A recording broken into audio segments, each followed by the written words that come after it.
Table for two, table for two. Having fun, playing games, just me and you. Welcome to the Table for Two show. I'm Phil. And I am Jane. Hope everybody's doing fantastic out there. We're good. Yes. We're good. Even though our governor just put us till May 30th, I think it is. Yeah. To stay in home and take care of yourself and wear a mask and all that kind of stuff. And let your hair grow. Look at my hair's going this way. My hair's going this way. It's very thick, so it goes the other way. Well, we are taping the show at like 10:30 in the morning, just so you know. So there is going to be no wine this show. Yeah. But I thought, Phil's not too thrilled about this, I don't think. You'll let me know. But yes, some of us watch YouTube videos at night and TikTok, and we haven't done many TikToks because we just aren't that good at it. But it seems that this craze of whipped coffee, I know, everybody's going, not them too. Yes, us too. We tried it. I bought a KitchenAid just so I can make it. That's not the only reason I bought the KitchenAid mixer. No. But we made it. And here it is, whipped coffee. If you're like, what the heck is whipped coffee? I don't watch that much YouTube. I don't watch that much TikTok. I have no idea what this is. It's so damn easy unless you're doing it by hand. If you're doing it by hand, don't even bother. Literally, Or set half an hour aside. Yeah. I tried it the first time before I bought the KitchenAid, and it took me literally 30 minutes almost to whip this coffee. So I said, no, I'm buying a KitchenAid.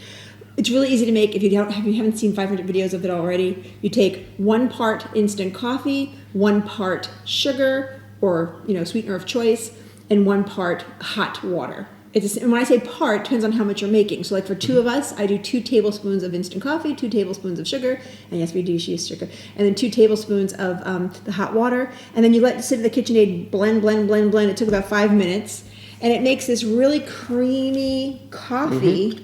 Almost like And then you marshmallow top your almost. milk with it. So it's almost like a latte kind of sort of. Or I'm not sure what the right term is, but we take our milk, we put it with some ice. So it's a cold drink, and then you kind of just mix it in there, and it just tastes so damn good. And it's just, you figure it's about a tablespoon of sugar each. So I mean, it's still sugar, but calorie-wise, it's not bad. And we use almond milk because I'm vegetarian. But anyway, it doesn't matter. But you use whatever milk you want. But it's so good. You could probably use stevia or something. Yeah, I mean, nobody says you have to. to But it use might anything. not whip as easy. Yeah, the whipping is so pretty. It looks like peanut butter when it comes out, which is kind of weird, I know. Yep. But it just tastes so good. One of our friends, Christina, she actually told us maybe put it on the bottom, the creamy part, and then pour your milk. I tried that yesterday. It came out pretty good, too. Yep. So either way, whatever makes you happy, as long as it tastes good. And it tastes good. Yep. That's good. I've also been baking. I made pound cake. Ooh. So I brought this to the table for us to munch on while we're talking. All right. So, all right, so what are we looking at this week? So, I munch on some of my pound cake. today we're looking at a Cheapass game, or Cheapass Games is What do you the call actual company name, which I'm sure a lot of people heard their games before. This one is Unexploded Cow. Cow. Yeah, Unexploded Great game Cow. for vegetarians. And guess what? There are probably going to be some exploding cows that happen in this Absolutely. game. So the premise of this game, so this is totally a businessman solution kind of game. It's terrible. France, of course, it's like the late 90s, and there are still unexploded bombs throughout the countryside because of mines World and War stuff, II. right? Mines and stuff like that. Meanwhile, across the channel in England, they're having a mad cow disease. Remember that, if those are old enough? Yep. Mad cow disease. So what's the business opportunity? What if I have the cows from England, the ones with mad cows, graze in the fields where the bombs are? Boom, problem solved. Problem solved, which is disgusting. Disgusting. But by the way, 2 to 6 players it was? 2 to 6 players. So you got a whole bunch of friends playing this game with you, and Let's see. age range, I forget age range. 12 and up, and it's about a half hour to About a play, half hour 25 to play, minutes. yeah. But what was funny, again, this is another one of those, if you remember, 2 weeks ago, we are taking games out of our closet that we've had that we haven't played yet. Yeah. And again, reminder, we check online to make sure you can actually buy the game still. So this one's still available online. So this is another one of those games, believe it or not, that I found through GTM Magazine. I know we keep pushing that, but it's true because they gave us a promo pack of cards for this game in one of the magazines. And I had purchased the game, and again, this is one of those situations where the promo cards in the game went in the closet to play when we had time, and then we finally got some time. But I'll talk about what the promo cards are about here in just a minute. The game itself is very small. As you can see, the box is very tiny, portable, and it's really small in components. I mean, literally, there's a die. Hello, green die. And then there's money, or francs. They're francs. Yes. Francs. They come in denominations of 100, 200, 500, and 1,000. As I drop them all there. You'll see them in the picture playthrough. And there's a bunch of those. And then there's some cards, 2 decks. One's called the City deck, and the other one is just the Unexploded card main deck. Main deck. So literally, you shuffle both decks. That's easy enough, right? The City deck you place in the middle of the table, wherever you're playing, and you turn over the first city card, and that's the city that your cows are in right now. That's easy enough. Next, the Unexploded cow deck is shuffled, and each player gets 3 cards to start with. And then there's a draw deck. Simple, easy. Each player starts with $5,000 in francs. You say francs. And then you kind of are just ready to play. Now, the goal of the game is to explode your cows. I just love that. Yeah. We'll talk about how that happens in just a minute. But in the very beginning of the game, each player antes up $500. Yeah. So it goes into like a pot on the table. And this is where you pay to play and also where you take when you get winnings. Yeah. The goal at the end of the game, as Phil said, is to have the most money. Okay? The game actually ends once you finish going through the City deck. So there's only, I think there's, double check that for a second. How many city cards are there? I keep think forgetting. it was 12? Yeah, 12 city cards. 12, So it's yeah. basically 12 rounds, for a better word. But if you finish the last city card, which we'll explain, then the game kind of stops, and then you do what's called sudden death, and we'll explain all that. So it's very easy to play. Sudden death, huh? Exploding cows. That's kind of funny. Sorry. Gross. Go ahead. Eat caffeine to get through that one. Who knows what's really in that drink? Anyway, so it's very simple to play. There's 3 things you do on every single turn. The first thing you do on your turn is you take 2 cards from the deck. You add it to your hand. So you actually start with 5 when you're on your first turn. The second thing you do is you play the cards from your hand. Now you can play as many cards as you can basically afford.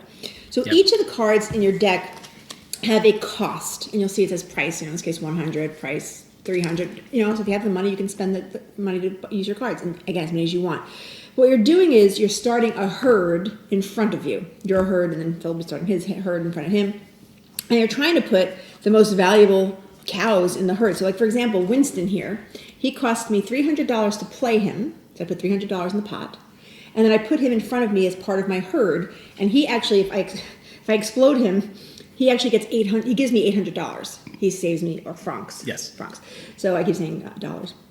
So it's very easy. But the thing is, you can have as many cows in your herd as you want. There's no limit to how many cows you have, but it doesn't make sense to have that many, to be honest with you. And you'll explain that in a minute. Yeah. There's also event cards in the pile. So here's an event. This event's called Night Shift. So this case, you're not really playing a cow, you're playing an event. This one costs $100 to play. 100 francs. Yeah, so the events still cost money. Yeah, some of them still cost money. Some of them actually have 0. But this one just basically says, make an extra bomb roll right now, then continue with your turn. You'll see why bomb rolls are really important. But it just gives me another event I can do. Maybe I can take some cards from somebody. They're fun. They're so easy because they tell you exactly what to do on the card. It's not hard, not major crazy. So you're either playing cards in front of you in your herd, or you're playing event cards. And then once you're done playing cards to your area, then the next thing is you do what's called a bomb roll. You literally roll the die. I got a 3, for example. If you look at the herd in front of you, and you start from right to left. Yeah. Okay? So if I rolled a 3, I would count my cows. 1, 2, 3. If I have a cow on the 3rd count, that cow explodes. Yeah. And he gives me, in this case, $800. If I don't have a cow, let's say I only had 2 cows in front of me. I went 1, 2, then I go over to Phil. 3. Yeah. So it goes round robin, basically. Yeah, it goes clockwise around the table. There's only 2 of us, so we just go back and forth. But the idea is that then maybe his cow explodes. Okay, so then he gets the money from whatever he has. Now, if you explode a cow during your turn, even if I explode a cow on Phil's turn, it's still my turn. But if I explode my cow on my turn, I get to take the city card. I've earned the city. And you get some special event, like take $200 in the pot and draw 1 card, and then you put that to the side for later. So literally, each person's turn, they take 2 cards, they play cards out of their hand to create their herd, or play event cards. They roll the die, they make the bomb, and you only get 1 bomb. Once a cow's bombed, that's the end of that. End of the turn, take your money and go. Or city as well and go. So it's very easy to learn. It took us like 2 minutes to learn this game. And that's what I love about this game. It was so quick and easy. Now, there are funky cards, though, by the way. So, for example, why don't you explain that card? That's not a nice card. Phil played the very first hand on me. So now Jane mentioned you play cards to your herd, but you can play cards to anybody's herd. Mm-hmm. So here's Murdoch. Apparently it's bad for Murdoch to blow up. It costs $100, but it costs $400 when he blows up to whoever's herd he's in. So I would play this to somebody else. And then somebody else has to pay for it, by the way. They too. have to pay. I don't pay. They I have to pay pay to have the card be mean to 400 me. minus 400 when that nice. one blows up. So this card doesn't have any text on it, but some of the cows have text on them, which that's where the strategy comes in. Hey, use this game. one. Explain this one. That one's Yes. pretty cool. So here's a cow, Lucky. PFC costs 200. This cow may steal a bomb from another cow in the same herd. So, and if you think about the one I just showed for 400, so maybe Jane played a 400 to my herd. But if I have this, I can avoid having that one blow up. So it's So there's strategy. Yeah. There's a lot of, you have to read your cards, understand what you have in your herd, and make sure what you're going to do to play against other people. Yeah. But it goes really fast. It's a real lot of fun. yeah. I was a little perturbed about blowing up cows.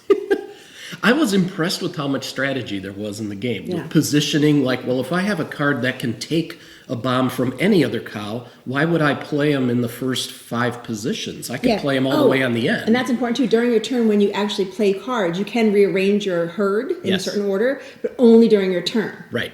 Once it's somebody else's turn, you can't mess with your herd. When you play on another person's herd, it has to be to one end. You can't insert the card in the middle. That is true. And there's another card, I forget what it's called, but it's, let's see if I remember what it's called. There's a card that you actually play to somebody else's herd. Oh, the spy card. Spy. Yes. So if I play it to his herd, even though it's in his herd, it faces me. Yeah. It's still my card. So it almost gives me another chance. So yeah. there's so much strategy, and it's such a fun game. Now, the promo pack that came with GTM Magazine, all it is, it's not bad, it's good. It's called Around the World Unexploded Cows. And basically, it's cute. It replaces the city cards. Maybe you can make a longer game by including them potentially. But really, it's different. Cairo, Istanbul, London. It's just around the world versus in France. So it's just a cute little promo pack. We would probably just add it into the city cards and maybe make a longer game. I guess if you're not from England or France or know the cities, this gives you a chance for your country And, to be involved. considering Cheapass Games, right? I love the name Cheapass Games. It's a very well made game. I mean, the cards are beautiful. They're not too slippery. They're not, sticking together. They're shuffleable. Yes, Sometimes they you are get cards that are so shuffleable. slippery they shuffle all over. I think they're standard card sizes too. Yeah. So anyway, so that is our game for today. Unexploded Cow. Get yours today, or maybe win it next month, because it'll be in our contest like it normally is. In the meantime, today's Sunday, so if you're watching this early in the morning, don't forget noon Central. Yes. We'll be picking last month's winner live on Facebook. Okay, and if you haven't seen already, we did a puzzle this month, and we're saying a lot of people are doing puzzles. Yeah.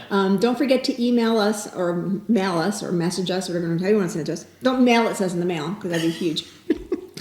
A picture of your puzzle that you did. Yeah. We've got quite a few entries so far, but on May 30th, that way gives everybody enough time to make a puzzle, we will pick a totally different winner for a different contest, basically. It's not going to be the normal monthly contest. We'll still have the normal monthly. Yeah. But this will be a special edition, whoever has the best puzzle, or we're still figuring out how we're going to make somebody win. I'm not sure. We'll figure it out. Somebody will win, and they'll get a prize. We'll make it fair. And they'll get a prize. And it won't be a puzzle. It'll be a game. Yep. Unless you want a puzzle. Maybe we'll buy a puzzle. Well, we have puzzles. So. Anyway. So we're going to go enjoy our whipped coffee, like Yes. everybody else on YouTube. And pound cake. And my pound cake that I Yes. made. Yes, I did. You didn't even take any. I ate a whole piece Yes, I already. did. I had some. And we pray that you guys are Takes doing more well and safe out there, and have fun, maintaining the world that we're in right now. And I hope to see you guys next month. And let us know how you're doing below. Bye. Talk to you later. See ya.